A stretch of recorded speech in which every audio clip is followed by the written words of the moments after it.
I split up with my ex-wife, Emily, about 13 years ago after she left me for the guy who's now her husband. Looking back, it's funny how life turned out.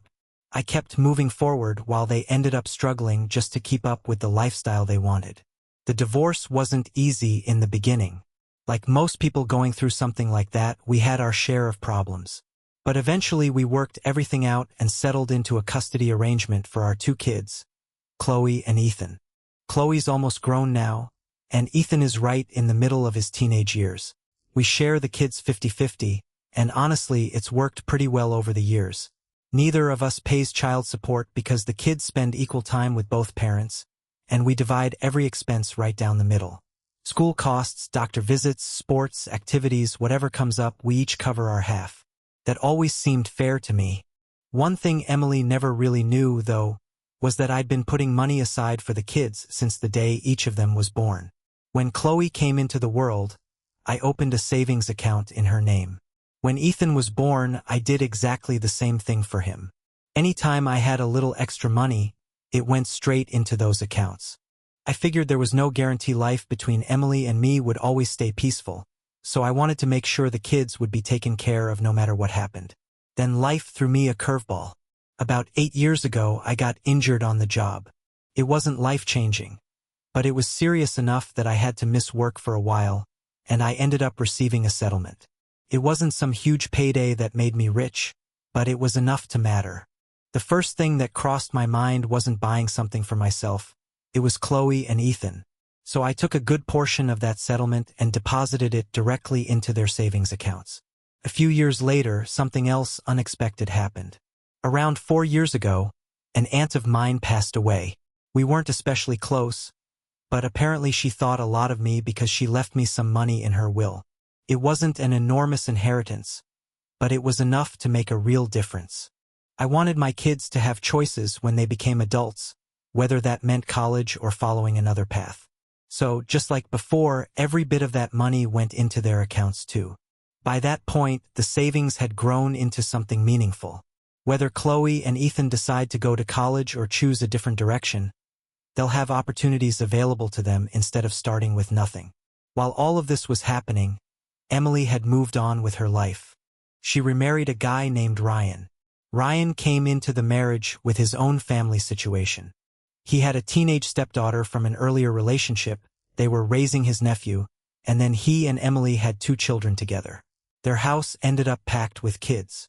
From what I could tell, money wasn't stretching nearly as far as they expected it would. One day Emily called and said we needed to have a conversation about paying for college for Chloe and Ethan. I thought that sounded perfectly reasonable. The kids were getting older, and it was about time to seriously discuss their future plans. We met up, and she explained that she and Ryan had gathered all of their children together and told them community college was probably the only affordable option. They planned to help however they could, but paying for anything more expensive just wasn't realistic. I listened without interrupting, waiting for her to get to whatever point she was building toward. Then she finally said it. She looked at me and said that maybe together we could give Chloe and Ethan a little more help than the other kids would get. That's when I told her something she'd never known. I explained that I'd already been saving money for Chloe and Ethan for years. There was enough sitting in those accounts to give them real options for their future. The expression on Emily's face was almost unbelievable. She stared at me and said, "Wait. What? Why have you never mentioned this before?" In my head, I was wondering why I would have needed to tell her in the first place. Out loud, I simply said I'd always made sure our kids were taken care of. I told her it wasn't information she needed because I'd been quietly handling my responsibilities as their father all along. She clearly didn't appreciate that answer, but it was the truth. I'd always done everything I could for Chloe and Ethan. Since it had absolutely nothing to do with her finances or responsibilities, I never saw any reason to bring it up. That's when everything started getting strange. Several weeks later, Emily called me again. This time, Ryan was sitting there on the call too. The second I realized he was listening, I thought to myself, well, this can't be good. Emily started talking about how she and Ryan had been discussing college expenses and how difficult things had become financially for their household. Then she dropped the real reason for the call. She asked if I'd be willing to start paying child support again for the next few years so they could save more money for the rest of the kids living in their house. I honestly thought I'd misunderstood what she'd said. They were asking me to pay child support for Chloe and Ethan, even though we already split custody equally and divide every expense 50-50, so they could put more money aside for children who weren't mine. I didn't hesitate. I told them absolutely not. There wasn't any chance I was going to pay child support just so Ryan's kids could benefit from it. Then Ryan decided to jump into the conversation. The guy hardly knows me, yet suddenly he's talking like we're one big blended family that's supposed to share everything. He actually suggested that I divide the savings I'd built for Chloe and Ethan among all of the kids so everyone would have the same opportunity. A fair shot? Seriously? I actually looked down at my phone like maybe I'd somehow entered another universe. I told both of them as clearly as I could that it wasn't going to happen. The money I'd spent years saving belonged to Chloe and Ethan, and that was exactly where it was going to stay. For a moment Emily didn't say anything, and I honestly thought maybe she'd realized how unreasonable the request was.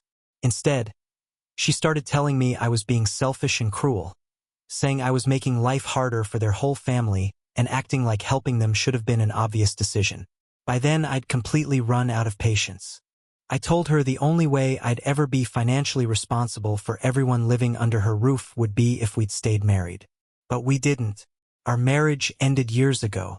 I reminded her that she and I share equal responsibility for Chloe and Ethan, and that's where my responsibility begins and ends. I'll admit there was a small part of me that wondered afterward if I'd been too blunt. But honestly, what exactly were they expecting? All I've ever tried to do is provide for my own children. I've been doing that since they were born, and I wasn't about to start treating someone else's family as my financial responsibility. If they were struggling with money, I felt bad for them, but that wasn't something I could fix. I already had my own kids to think about. After that, the insults started flying. According to them, I was selfish. I was heartless. I didn't care about family. They called me just about every name they could think of. None of it changed my mind. At the end of the day, I'm not responsible for financing their entire household. I'll always do everything I can for my own children, but that's where I draw the line. So now I'm left wondering whether I'm really the bad guy for refusing to help pay for their other kids, or if they're simply trying to take advantage of me. I honestly don't know. What I do know is this: Chloe and Ethan will always come first, and I'm not going to let guilt convince me to take on responsibilities that were never mine. After that ridiculous phone call with Emily and Ryan, I figured the whole situation was finally over. I'd made my position perfectly clear. I wasn't paying for their other kids, and I assumed that would be the end of it. Of course, life almost never works out that neatly. About a week later, I was just going about my day when my phone buzzed with a text from Emily. She asked if we could sit down together and have a serious conversation about the kids. My first thought was, what now? Still, because we've always had to co-parent, I agreed to meet with her. I figured the meeting would be about something normal: school schedules, activities, or one of the usual co-parenting topics. We met at a coffee shop, and the second I saw Emily, I noticed that look on her face. You know, the one. The look that says she's already planned out exactly what she's going to say. She skipped the small talk completely and got right to the point. "I've been talking with Chloe," she said. The second I heard that, I thought, here we go again. It turned out Emily had been trying to make our daughter feel guilty about her step-sibling's future. She'd been telling Chloe that maybe she should think about sharing some of her college savings with Ryan's kids. I honestly couldn't believe what I was hearing. "She's only 17, I told Emily. "Why would you put that kind of pressure on her?" Emily acted like she had no idea what the problem was. "I'm just trying to teach her about family," she said. "She needs to learn how to share and help people." I just stared at her like she'd completely lost touch with reality. "Teach her about family? Seriously?" I said. "This isn't about sharing a toy or splitting a dessert. We're talking about her future. You can't guilt a 17-year-old into giving away money that was saved for her education just because it would make your life easier." Naturally, she tried to flip everything around and make me the villain. "You're only making this worse by being so stubborn," she said. "I'm trying to prepare her for the real world, where people have to make sacrifices. I actually leaned back in my chair for a second because I couldn't believe she was saying that. The real world? Sacrifices? I said. I'm all for teaching our kids responsibility and life lessons, but this isn't one of them. This is about their future, their education, and the opportunities they'll have later in life. The only person putting unnecessary pressure on Chloe is you. She shouldn't be worrying about whether Ryan's kids can afford college. That isn't her responsibility, and deep down you know that. Emily crossed her arms and got defensive. She insisted I was being unreasonable and told me I should try seeing things from her point of view. But the more she talked, the clearer it became that her point of view was all about solving her own financial problems. From where I was sitting, she was just looking for a way to benefit from money that had never belonged to her. Eventually, I'd had enough. I interrupted her and said, "If money is really that tight, maybe you and Ryan should take a hard look at your own spending instead of trying to dip into Chloe and Ethan's future." That was the moment everything exploded. She started telling me how difficult life had become, how expensive it was raising so many kids, and how they were barely keeping their heads above water. I understood that raising a large family isn't cheap. Nobody would argue with that. But those were decisions they made. Those weren't my responsibilities. And they definitely weren't Chloe and Ethan's responsibilities. I wasn't buying what she was selling. "So things are tight," I said. "But somehow they're not tight enough to stop taking expensive vacations or buying whatever new gadget Ryan wants?" I probably said it a little more sharply than I intended. Still, it wasn't exactly untrue. Every time I heard from them, there was another vacation being planned, another purchase, another unnecessary expense. Emily just glared at me. "You wouldn't understand," she snapped, like I'd never had to balance a budget in my life. "Maybe not," I replied. "But Chloe and Ethan don't need to understand your financial situation either. They don't owe you anything. And if you keep trying to make them feel guilty over this, we're going to have a much bigger problem." She stood up, grabbed her things, and walked out without another word. Honestly, I didn't care. As far as I was concerned, I'd made myself perfectly clear. At least I hoped I had. Unfortunately, things only got worse from there. I figured she'd finally let the issue go after that conversation. Couldn't have been more wrong. Several weeks later, Chloe came home looking completely drained. The second I saw her face, I knew something wasn't right. I asked what had happened, and she admitted her mom had been talking nonstop about how unfair it was that her step-siblings wouldn't have the same college opportunities she and Ethan would. Chloe has always been a smart kid. She isn't easily manipulated. Even so, I could tell all of that guilt was starting to get to her. She quietly told me, "Mom keeps saying that since you saved so much for us, it's only fair if we help everyone else a little." Hearing that made my blood boil. I couldn't believe Emily had dragged our daughter into this. How could she make Chloe feel guilty simply because she'd been fortunate enough to have money saved for her? None of that was Chloe's fault, and it certainly wasn't her responsibility to fix. I sat down beside her. "Chloe," I said, "listen carefully. The money I've saved belongs to you and Ethan. That's where it begins and ends. Your mom and Ryan are responsible for providing for their own children. You have absolutely nothing to feel guilty about." She nodded and said she understood. But I could still see the conflict on her face. That only made me angrier. How could Emily manipulate her own daughter like that? Chloe's still a teenager. She should be thinking about college applications, friends, and her own future, not worrying about how someone else's kids are going to pay for school. I made something very clear to her after that. "If your mom brings this up again," I said, "tell her to talk to me.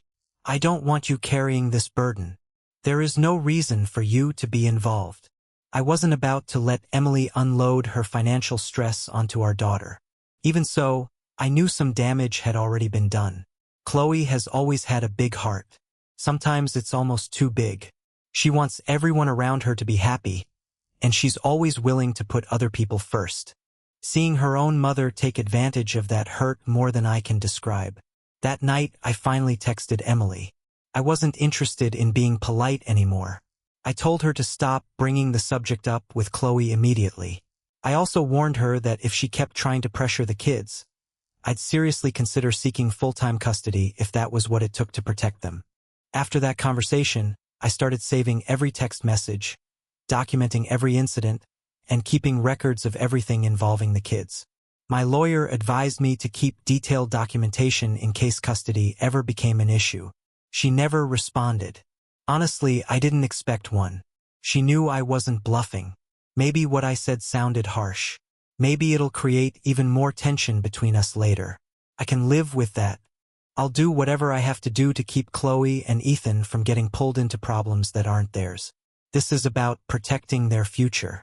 And I'm not going to let anyone, even their own mother, put that at risk. So that's where things stood. Emily kept trying her little guilt trips. I wasn't giving an inch. My kids know I've got their backs, and whatever comes next, I'll be ready for it. Update 1. After everything with Emily trying to pressure Chloe into giving away part of her college savings, I honestly believed things would finally settle down. Couldn't have been more wrong. That whole situation turned out to be just the opening act. A couple of weeks later, I got a phone call from Ethan's school. At first, I assumed it was something routine. Maybe they wanted to discuss his grades or one of his sports. Instead, the school counselor asked if I could come in because they were concerned about Ethan's recent behavior. That immediately caught my attention. Ethan has always been a pretty relaxed kid. He's never been the type to pick fights or get into trouble. So hearing that something was wrong instantly made me worry. When I met with the counselor, she explained that Ethan had been arguing with classmates. His grades had started slipping, and he'd become unusually quiet and withdrawn. The first thing I thought was that something much bigger had to be bothering him. It was obvious he wasn't telling me everything. That evening, after we got home, I sat down with him and asked what was going on. First, he brushed it off. He told me it was nothing serious, just regular stress from school. But I know my son. I could tell there was a lot more behind it. After gently encouraging him to open up, he finally let his guard down. He looked at me and quietly said, "Dad, I just don't know how to deal with being at Mom's house anymore." Ethan looked at me and said, "It's just, every time I'm over there, Mom and Ryan are talking about money." "What do you mean?" I asked. He took a breath before answering. "They're always saying they don't have enough for all the kids, and they keep talking about how it's not fair that Chloe and I already have our future taken care of." Hearing that felt like getting punched in the gut. I already knew Emily had been trying to guilt Chloe, but finding out Ethan had been dealing with the exact same thing made the whole situation even worse. Apparently, whenever he stayed at his mom's house, he'd overhear conversations about how unfair life was because they were trying to support 4 kids while Chloe and he were lucky thanks to the money I'd saved. It didn't stop there. Ethan told me Ryan would make little comments whenever he had the chance. Things like, "Must be nice having a rich dad," or, "Guess you don't have to worry about paying for your future like the rest of us." I couldn't believe a grown man would say things like that to a kid. I asked Ethan why he'd never mentioned any of this before. He just shrugged. "I didn't want to make a big deal out of it," he said. "That's the kind of kid he is. He's easygoing and hates creating conflict." But I could see this had been weighing on him for a long time. Now it was spilling over into school, and that wasn't something I could ignore. That was the moment I decided I was done trying to keep the peace. As soon as Ethan went upstairs to his room, I picked up the phone and called Emily. I told her exactly what I thought about the way she and Ryan had been treating our son. I made it clear that the guilt trips had to stop immediately. If they didn't, I'd take the matter to court without thinking twice. There was no way I was going to stand by while they filled my son's head with guilt just because they couldn't sort out their own financial problems. Naturally, Emily tried to defend herself. "We're not trying to make him feel guilty," she insisted. "We're just being honest about what we're going through." I wasn't buying it. "There's a huge difference," I told her, "between being honest and making a teenager feel responsible for problems he has absolutely no control over. Ethan is stressing over things that should never even be on his mind." She tried to brush it off like I was overreacting. I wasn't interested in hearing excuses. I told her this was the last warning she was going to get. If she or Ryan kept dragging the kids into their money problems, I'd let a judge deal with it. Going to court wasn't something I wanted. but protecting my kids mattered more than avoiding a legal fight. After we hung up, I went back to Ethan's room. I wanted him to hear one thing directly from me. I sat beside him and said, "Listen, whatever is happening at your mom's house isn't your responsibility. That's something she and Ryan need to figure out themselves. You don't need to carry that burden." He quietly nodded. For the first time that day, he actually looked a little relieved. Still, I knew one conversation wasn't going to erase everything they'd already put in his head. A few days later, the situation took another turn. The three of us were hanging out together when Chloe got home after spending time with her mom. Right away, I could tell something was bothering her. I asked what had happened. She sighed and said, "Mom brought up the money again. She keeps saying I should share it. It's like she refuses to let it go." I could feel my blood pressure rising all over again. Apparently, Emily hadn't learned a single thing from our last conversation. Before I even had a chance to respond, Chloe looked at me and smiled a little. "But I told her no," she said. "I told her it wasn't happening. She got really mad. But I don't care. I know it's the right decision." I can't even explain how proud I felt in that moment. My daughter had been under constant pressure from her own mother, yet she'd stood her ground anyway. I wrapped my arms around her, gave her a hug, and told her how proud I was of the way she'd handled herself. For a little while, I thought maybe things would finally settle down. Of course, they didn't. One evening, we were eating dinner together when Ethan's phone buzzed. It was a text from Emily. He handed me the phone so I could read it.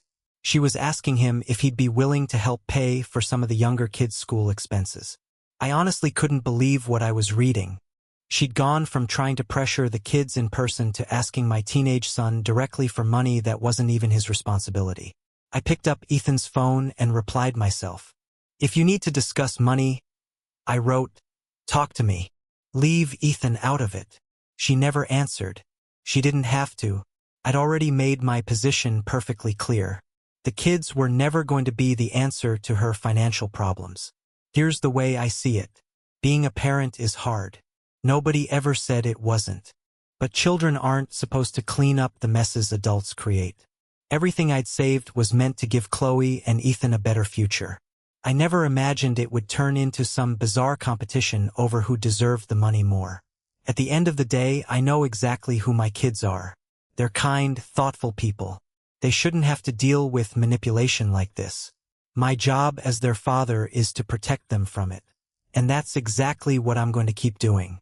Lately, I've been thinking a lot about what comes next. I'd rather avoid going back to court if I possibly can. But if Emily keeps pushing this nonsense, I won't hesitate. I'm not going to sit back while she and Ryan keep trying to make my kids feel guilty. It's unfair. And it's wrong. So that's where everything stands right now. I'm paying close attention to what's going on. I'm constantly reminding Chloe and Ethan that they don't owe anyone a single thing. They deserve to build their own future without carrying someone else's problems. If I have to keep fighting to make sure that happens, then that's exactly what I'll do. Update 2. After everything Emily had done to pull Chloe and Ethan into her financial problems, I honestly believed there couldn't be much more she could try. I was wrong. I seriously underestimated how determined she was to keep pushing. About a week after the issues at Ethan's school and after Chloe had stood up for herself, my phone rang. The caller wasn't Emily. It was Ryan. The second I saw his name, I felt my patience disappearing before I even answered. I remember thinking, what could this guy possibly want now? When I picked up, he acted surprisingly casual. "Hey man," he said. "How've you been?" Felt awkward from the start. I wasn't interested in small talk. I just waited for him to get to the real reason he'd called. Eventually he did. "Listen," he said. "I know things have been pretty tense between you and Emily lately. I understand that. But I think maybe we can figure something out." I stayed quiet. I figured it was only a matter of time before he got to whatever he actually wanted. Then he finally said it. "We're really struggling over here. Supporting 4 kids isn't easy. I was hoping maybe we could reach some kind of agreement where you help out a little more. You know? For the good of the family." For a second, I honestly wondered if I'd heard him correctly. For the good of what family? The only family I'm financially responsible for is Chloe and Ethan. Nobody else. I kept my voice calm. Ryan, I said, I've already done everything I'm supposed to do. I've planned for my kids' future, and I've taken care of my responsibilities. I'm not going to start paying for yours. That's something you and Emily need to figure out. Instead of dropping it, Ryan immediately got defensive. He started talking about how this was really about helping children and how I should stop thinking of everyone separately. According to him, I should see all of the kids as one big family. By then, my patience was hanging by a thread. Even so, I stayed calm. My responsibility begins with Chloe and Ethan, I told him. And that's exactly where it ends. I told him, I'm not changing any of that just because you're having trouble paying your bills. That's when the conversation really went downhill. Ryan's voice got louder, and he started calling me selfish. According to him, I didn't care that my kids' step-siblings were struggling. Then he tried another guilt trip. He said it was hurting his kids' self-esteem because they knew Chloe and Ethan already had money saved for college while they didn't. I wasn't interested in hearing any more of it. I cut him off. Ryan, I said, I honestly don't know how many different ways I can explain this. Your kids are not my responsibility. I've done everything I can for my own children. I'm not going to feel guilty because you and Emily are having financial problems. That's something the two of you need to solve, not me. Needless to say, he didn't like hearing that. He kept going, saying I was being unfair and accusing me of making life harder for everyone in their house. I could hear Emily in the background trying to calm him down, but by then he was too worked up to listen. Finally, I'd had enough. I said, if money is really that tight, maybe you should start cutting back on the things you don't actually need. I've seen the vacations. I've seen the shopping. You can't spend money like that and then turn around asking me to help fund your household. That really set him off. He accused me of sticking my nose where it didn't belong and said I had no right to judge how they spent their money. Maybe under normal circumstances he'd have a point. But once someone starts asking me to pay for their expenses, I think I have every right to point out why I don't believe their financial priorities make much sense. A few seconds later, Ryan hung up on me. Honestly, I was relieved. I'd wanted that conversation to end anyway. What bothered me most wasn't even the argument. It was the fact that he honestly believed it was appropriate to call me and ask for money in the first place. How many times did I have to say the same thing? My responsibility is Chloe and Ethan. That's where my time, effort, and money are going to stay. But somehow the situation managed to get even crazier. The very next day, while I was at work, my phone buzzed. It was a text from Chloe. Dad, can we talk when you get home? Something happened with Mom. The second I read it, my stomach dropped. Chloe isn't the type to send messages like that unless something has really upset her. The whole drive home, I kept wondering what had happened. When I walked into the house that evening, she was already waiting for me in the kitchen. One look at her face told me something was seriously wrong. She sat down and started telling me about a huge fight she'd had with Emily. Apparently, her mom had brought up the college savings again. Only this time, she wasn't making suggestions. She was demanding that Chloe agree to share the money. According to Chloe, Emily told her it was time to step up and prove she was really part of the family by splitting her college fund with her step-siblings. Even after everything, Chloe stood her ground. She calmly told her mom that it wasn't going to happen. That's when Emily completely lost her temper. She called Chloe selfish. She accused her of not caring about family. Then she went even further. She actually told Chloe that I'd brainwashed her into becoming cold and uncaring. Brainwashed? Seriously? By the time Chloe finished telling me everything, she had tears in her eyes. Couldn't blame her. It was bad enough that Emily kept bringing up the money. Now she'd turned it into a personal attack against our own daughter. I was absolutely furious. For years I'd done everything I could to keep things respectful between Emily and me for the kids' sake. But this crossed a line I wasn't willing to ignore. That night I called Emily. I didn't yell. I didn't lose my temper. I stayed calm, but I made my position crystal clear. This isn't up for debate, I told her. Chloe's college fund belongs to her. It isn't yours to negotiate. If you bring this up with her again, I'll take legal action if that's what it takes. The moment she realized how serious I was, Emily tried to backpedal. She claimed she hadn't meant to upset Chloe. I wasn't buying it for a second. I told her this would be the last conversation we'd ever have about it. Keep your financial problems away from Chloe and Ethan. If you can't do that, we'll let a judge settle it. After that, she finally stopped talking. I could tell she was angry. At that point, I honestly didn't care. Protecting my kids mattered a whole lot more than keeping Emily happy.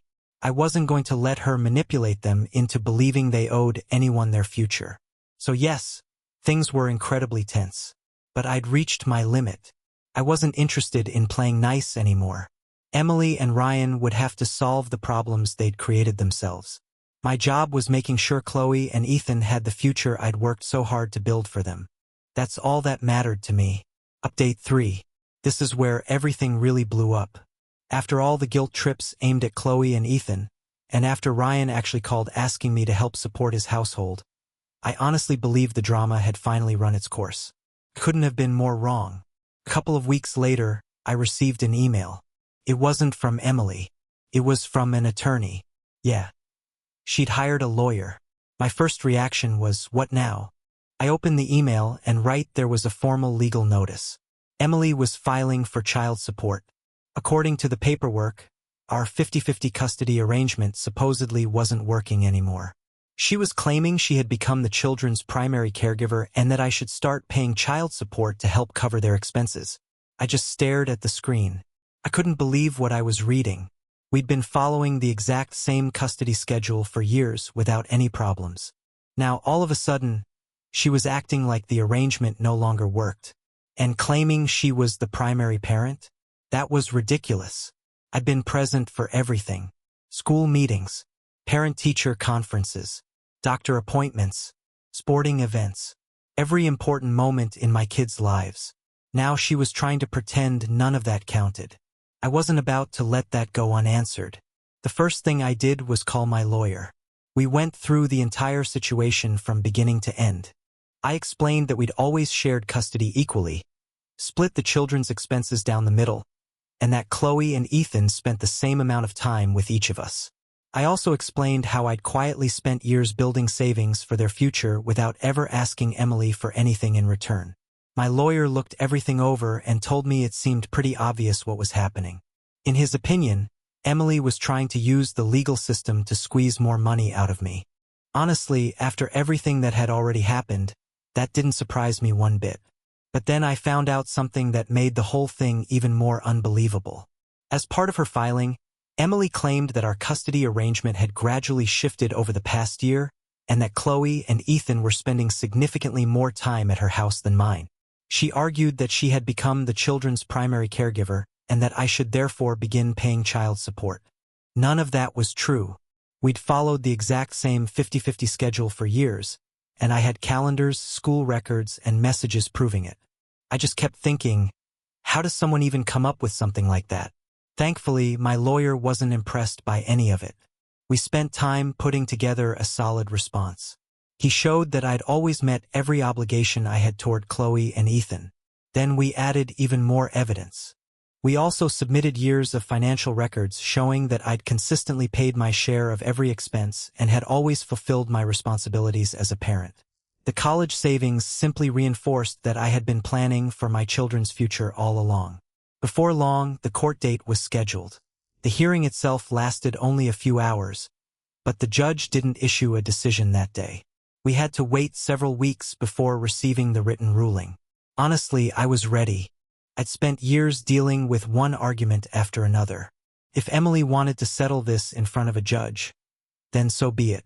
The morning of the hearing, I walked into the courthouse carrying a folder packed with paperwork. For the first time in a while, I actually felt confident. Emily and Ryan were already there waiting. Judging by the expressions on their faces, they seemed convinced everything was going to go their way.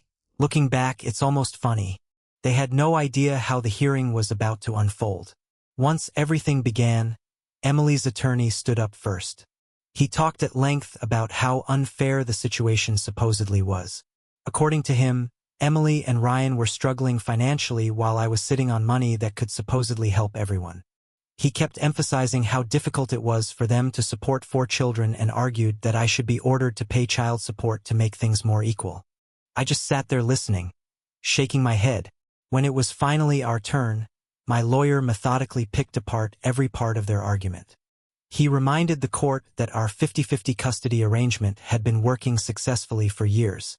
He also pointed out that Emily had only decided to challenge it after her own financial situation became difficult. Then he brought up something that immediately caught the judge's attention.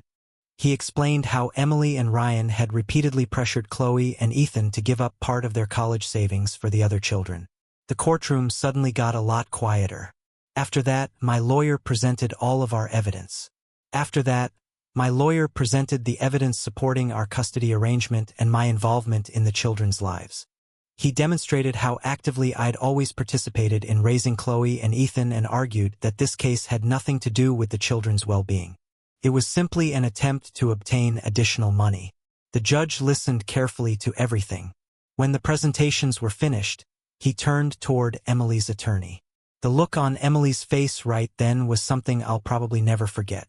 One by one, the judge dismissed the arguments they'd made. He said our shared custody arrangement was working exactly as intended. There was no evidence that it needed to be changed.